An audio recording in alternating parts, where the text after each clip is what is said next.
कभी कभी एक घर सिर्फ ईंट पत्थरों से नहीं बनता, उसमें दफन होती है ये ऐसी आत्माएं जो मरने के बाद भी चैन से नहीं सो पाती। और जब कोई उस घर की लाइट बंद कर देता है तो वो जाग जाती है। साल था 1971। अमेरिका के रोड आइलैंड के एक कोने में घने पेड़ों और सुनसान रास्तों के बीच एक पुराना फार्म हाउस खड़ा था। बाहर से देखने पर यह जगह किसी सपनों की दुनिया जैसी लगती थी। बड़ा सा लॉन, सफेद लकड़ी की दीवारें और उसके चारों तरफ फैला हुआ सन्नाटा। लेकिन इस सन्नाटे में भी एक अजीब भारीपन था, जैसे हवा में कोई अदृश्य निगाहें तैर रही हों। कहते हैं उस घर के बारे में पुरानी अफवाहें फैली हुई थी, लेकिन जब पैरोन परिवार ने इसे खरीदा तो उन्हें एक चेतावनी दी गई। रात को कभी भी लाइट बंद मत करना, वरना वो जाग जाएंगे। लेकिन जब पैरोन परिवार ने यह घर खरीदा तो शुरुआत में परिवार ने इन बातों पर ध्यान नहीं दिया। उनके लिए ये बस एक पुरानी अफवाह थी। लेकिन जल्द ही उन्हें एहसास हुआ कि ये घर केवल दीवारों से नहीं बना, बल्कि इसमें कई अनदेखी आत्माओं की मौजूदगी थी।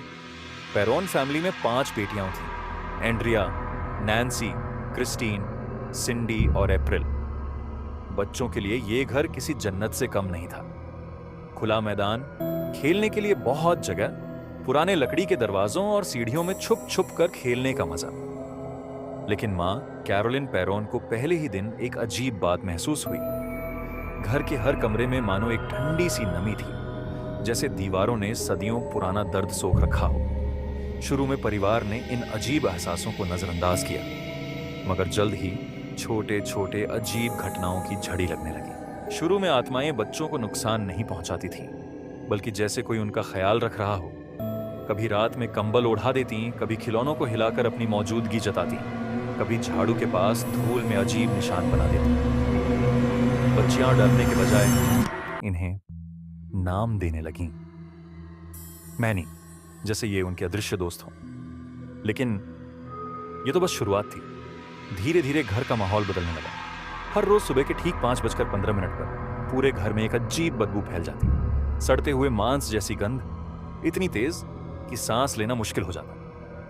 पहले तो पैरोन फैमिली को लगा कि शायद घर के नीचे कोई जानवर मर गया हो। उन्होंने कई बार तलाशी ली, लेकिन हर बार नतीजा खाली। धीरे धीरे ये गंध और भी अजीब तरीके से फैलने लगी, कभी रसोई से, कभी बच्चों के कमरे से, कभी बाथरूम से।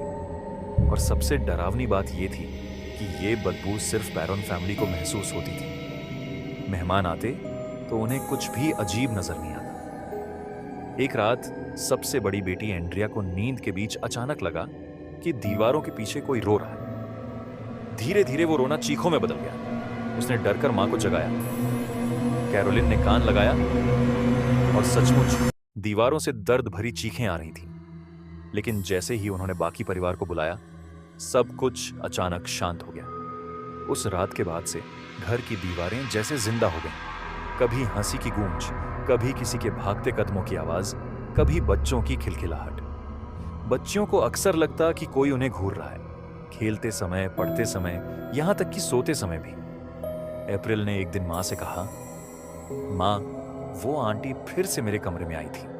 उसने मेरे बाल सहलाए और बोली कि आज तुम बहुत प्यारी लग रही हो। कैरोलिन सन्न रह गई, क्योंकि उस समय घर में कोई मेहमान नहीं था। धीरे धीरे पैरन फैमिली को यह समझ आने लगा था कि यह घर सिर्फ कुछ फ्रेंडली घोस्ट्स तक सीमित नहीं है। बच्चियों के खेलने की मासूमियत अब चीखों में बदल चुकी थी। इस मकान की दीवारों में कुछ ऐसा राज छुपा है जिसकी परछाई पूरे परिवार पर गहरी होती जा रही थी। और फिर एक दिन उस घर की सबसे बड़ी बेटी एंड्रिया ने अपनी किताब में लिखा, उस रात जब हम सब सो रहे थे, तभी अचानक कमरे की खिड़की अपने आप खुल गई। ठंडी हवा का झोंका आया और मुझे लगा जैसे कोई अदृश्य हाथ मेरे चेहरे को छू कर निकल गया। और तभी कमरे के कोने में मैंने उसे देखा, एक औरत की धुंधली परछाई, जिसकी आंखें ऐसे जल रही थीं मानो वो सीधे मेरी आत्मा को देख रही हो। वो औरत कोई और नहीं थी, वो थी बाशिबा शर्मन। बाशिबा का जन्म साल 1818 में हुआ था। बाहर से देखो तो एक खूबसूरत, जवान और अमीर महिला, लेकिन अंदर से कोई नहीं जानता था कि उसकी आत्मा में कितना अंधेरा भरा हुआ है। गांव में एक बार एक बच्चा रहस्यमय तरीके से गायब हो गया। सबने कहा आखिरी बार उसे बाशिबा के साथ खेलते हुए देखा था, और जब उस मासूम की लाश मिली, उसके सिर में एक पतली नुकीली सुई जैसी चीज घुसी हुई थी, जैसे किसी ने जानबूझकर उसके दिमाग में छेद कर दिया हो। गांव वालों का गुस्सा बाशिबा पर फूटा। सब उसे चुड़ैल कहने लगे। कोर्ट में केस चला, मगर सबूतों की कमी के कारण वो बरी हो गई, लेकिन समाज ने उसे कभी माफ नहीं किया। उसके नाम के साथ हमेशा विच का ठप्पा लग गया। और फिर वो घटना जिसने उसे अमर श्राप में बदल दिया। कहा जाता है कि उसका खुद का बच्चा हर्बर्ट जब पैदा हुआ तो घर में खुशियां थीं, लेकिन एक दिन उसके पति ने खिड़की से झांक कर देखा, बाशिबा अपने ही बच्चे को चूल्हे के सामने बलि दे रही है, और उस मासूम को आग में फेंक दिया। उसके पति की चीख सुनाई दी, मगर बाशिबा ने पलटकर देखा भी नहीं। उसने घर के बाहर लगे पुराने पेड़ पर चढ़कर पूरी जमीन को श्राप दिया, जो भी मेरे इस घर में रहेगा उसे मैं चैन से जीने नहीं दूंगी, और फिर रस्सी से लटककर अपनी जान दे दी। उस दिन से वो पेड़ और वो घर मौत और डर का प्रतीक बन गए। अब बाशिबा का आतंक पैरन फैमिली पर पूरी तरह हावी हो चुका था। रात को कैरोलिन के शरीर पर जलने के निशान दिखने लगे। सुबह उठकर उसके चेहरे पर चोट और खरोंचें होती थी। कई बार बच्चों ने देखा कि उनकी मां जैसे किसी अदृश्य ताकत से धक्का खाकर जमीन पर गिर गई हो। एक रात एंड्रिया ने देखा, मां के कमरे से अजीब सी घुर्राहट की आवाज आ रही थी। जब हमने दरवाजा खोला तो देखा मां बिस्तर के ऊपर हवा में तैर रही थी, और उसकी आंखें लाल थीं, जैसे कोई और उसके अंदर से हमें घूर रहा हो।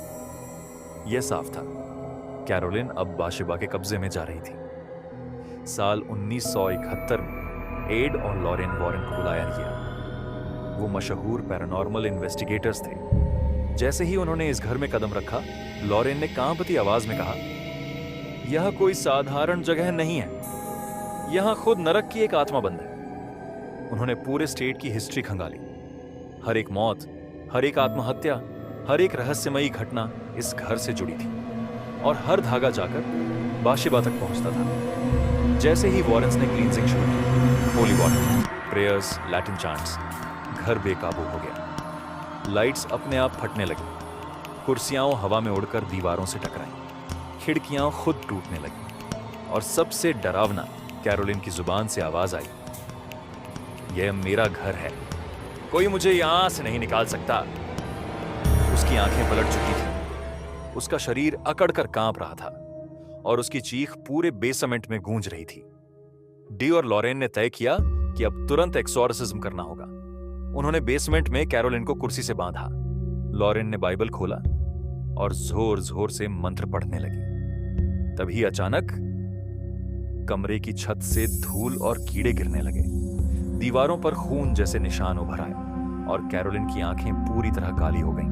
वो जोर से चीखी, मैं बाशिबा हूं, यह घर मेरा है।